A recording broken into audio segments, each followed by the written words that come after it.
असली माँ कौन? एक अद्भुत कहानी। यह कहानी 300 साल पहले की है। एक महिला को शादी के 12 साल हो गए थे, लेकिन उसे संतान सुख नहीं मिला था। बच्चे को पाने के लिए उस महिला ने न जाने क्या क्या उपाय किए थे। डॉक्टरों के पास गई थी, बाबा भक्तों के पास गई थी। उसने जिस मंदिर, जिस मस्जिद, गुरुद्वारा या चर्च में जाने के लिए कहा, उस हर जगह गई थी। इस भगवान का नाम लेने के लिए कहा, उस भगवान का नाम लिया था। और जितने उपाय या उपवास करने के लिए कहे, सब किए। कहते हैं ना कि अगर दिल से और तन मन धन से कोई चीज़ चाहो तो मिल ही जाती। इस महिला को भी उसकी तपस्या का वरदान उसके बेटे के रूप में मिल ही गया। 12 सालों की दुख, दर्द और पीड़ा। अपने बेटे का चेहरा देखते ही सुख, खुशी और संतुष्टि में बदल गया। लेकिन अभी शायद उसकी तपस्या बाकी थी। शायद भगवान को अभी उसकी और परीक्षा लेनी थी। उसका बच्चा 1 वर्ष का हुआ तो एक दूसरी महिला ने उसका बच्चा चुरा लिया। सोचिए उस महिला की मन स्थिति क्या होगी, जिसने दुनिया में सबसे ज़्यादा जिस बच्चे के लिए अपनी ज़िंदगी जी थी, उससे उसका बच्चा ही छीन लिया गया। उसे ऐसा लगा जैसे किसी ने उसका बच्चा नहीं, उसके शरीर से उसकी आत्मा ही चुरा ली हो। उस दिन से उस माँ का जैसे खाना पीना सोना सब छूट गया था। उसे ना भूख लगती, ना प्यास लगती, ना नींद आती। हार मान जाए वह माँ कैसी।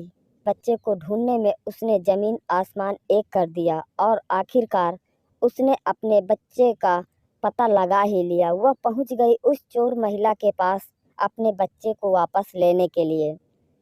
जब बच्चे की माँ ने उस चोर महिला से अपने बच्चे को वापस पाना चाहा तो वह महिला ऐसा जताने लगी जैसे वह उसका खुद का बच्चा हो।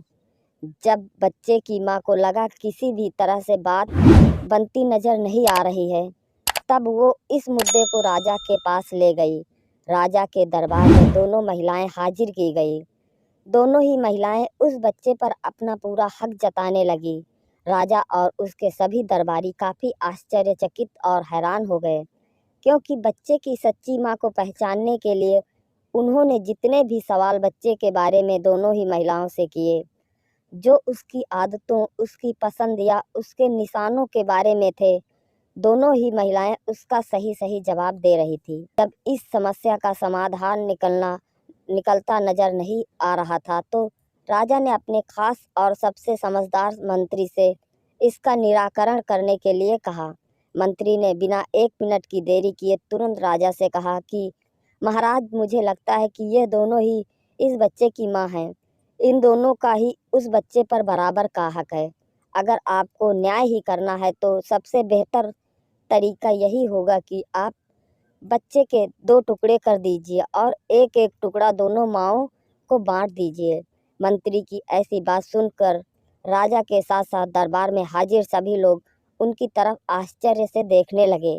राजा ने सोचा कि मंत्री के ऐसी मूर्खतापूर्ण बातों के पीछे जरूर कोई रहस्य होगा। वह बिना सोचे समझे ऐसी बात कभी नहीं कर सकते। राजा ने तुरंत अपने सिपाहियों से कहा कि मंत्री की बात पर अमल किया जाए और इस बच्चे के 2 टुकड़े कर दिए जाएं।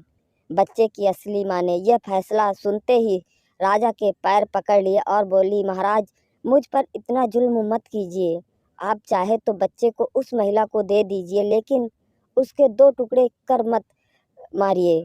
मेरा बच्चा मेरे पास नहीं रहा तो चलेगा, इस दुनिया में तो रहेगा। मंत्री जी ने राजा से कहा, महाराज, यही उस बच्चे की असली माँ है और जो वहाँ पर शांत खड़ी है वह है चोर।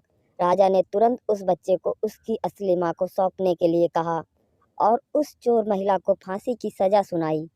बच्चे की असली माँ को उस दूसरी महिला पर जिसने उसका बच्चा चुराया था दया आ गई, क्योंकि उससे मिलने के बाद उसे यह पता चला था कि वह भी उसी परिस्थिति से गुजर रही थी जिससे वह 12 सालों से गुजरी थी।